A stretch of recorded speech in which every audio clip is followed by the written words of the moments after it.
Hi friends, இன்றைக்கி ஈஸியாக டேஸ்ட்டாக ஒரு மீன் குழம்பு எப்படி செய்யலான்னு பார்க்கலாமா? அதுக்கு ஒரு மண் பாத்திரத்தில் ஒரு 4 டீஸ்பூன் எண்ணெய் சேர்த்துக்கோங்க. அது கூடவே 1 டீஸ்பூன் வெந்தயம் சேர்த்து நல்லா பொரிஞ்சதுக்கப்புறம் ஒரு 5 பல் பூண்டு பல்லை சேர்த்து அதையும் கொஞ்சம் வதக்கிக்கோங்க.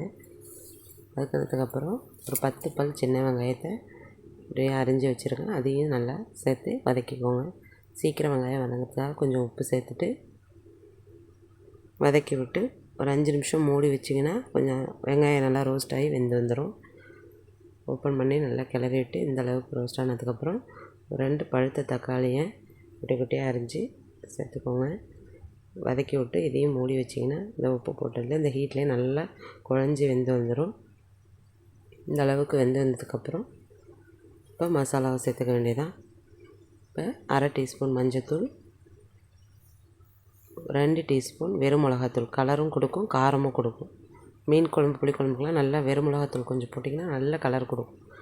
2 டீஸ்பூன் வெறும் மிளகாத்தூள், 3 டீஸ்பூன் குழம்பு மிளகாத்தூள் சேர்த்துட்டு நல்லா அந்த எண்ணெயிலேயே மசாலாவோட நல்லா வதக்கி விடுங்க. வதக்கி இந்த அளவுக்கு எண்ணெய் பிரிஞ்சு வரும்.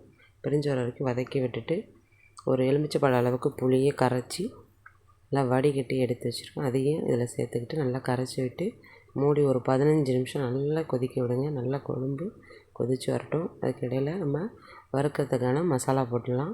அதுக்கு ஒரு மிக்ஸி ஜார் எடுத்துக்கோங்க. ஒரு கொத்து கருவேப்பிலை, ஒரு 5 சின்ன வெங்காயம், ஒரு 5 பல் பூண்டு, 1 டீஸ்பூன் சோம்பு, ஒரு காஞ்ச மிளகா ஒரு 5 மிளகாவை ஒரு அரை மணி நேரம் தண்ணியில் ஊற வச்சு எடுத்து வச்சிடணும். அப்படியே கொஞ்சம் தண்ணி சேர்த்து உப்பு சேர்த்து பேஸ்ட்டாக அரைச்சி எடுத்துகிட்டு வந்துருக்கேன்.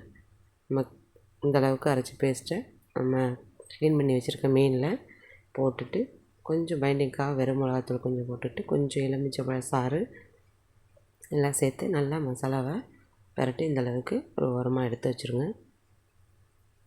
மசாலா ஊறட்டும். குழம்பு ஓப்பன் பண்ணிடணும். இந்தளவுக்கு கொதிச்சிட்ருக்கு. இன்னும் கொஞ்சம் கொதிக்கட்டும்.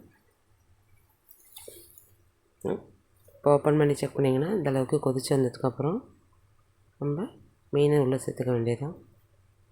மீனை ஒன்று உள்ளே சேர்த்துக்கோங்க. சேர்த்து லைட்டாக கலந்து விட்டுட்டு மூடி வச்சுருங்க. குழம்பு கொதிக்கட்டும். 10 நிமிஷம் கொதிச்சா குழம்பு ரெடி ஆகிடும்.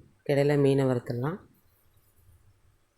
ஒரு நான்ஸ்டிக்கில் ஒரு 2 டீஸ்பூன் எண்ணெய் சேர்த்துக்கிட்டு நம்ம மசாலா போட்டு வச்ச மீனை ஒன்றா உள்ளே சேர்த்து சிம்மில் வச்சுட்டு 2 பக்கமும் பரட்டி எடுக்க வேண்டியதான். லைட்டாக பரட்டி விடுங்க ஒட்டாமல். இந்த அளவுக்கு வறுத்ததுக்கப்புறம் அடுப்பை ஆஃப் பண்ணிட்டு ஏன்னா மீன் ரெடி ஆகிடும். இந்த பக்கம் நம்ம இறக்கி வச்ச மீன் குழம்புமே ரெடி ஆகிடுச்சு. ஈஸியாக எல்லோரும் செய்யக்கூடிய வகையில் டக்குன்னு செஞ்சிடலாம். ஈஸியாகவும் இருக்கும்.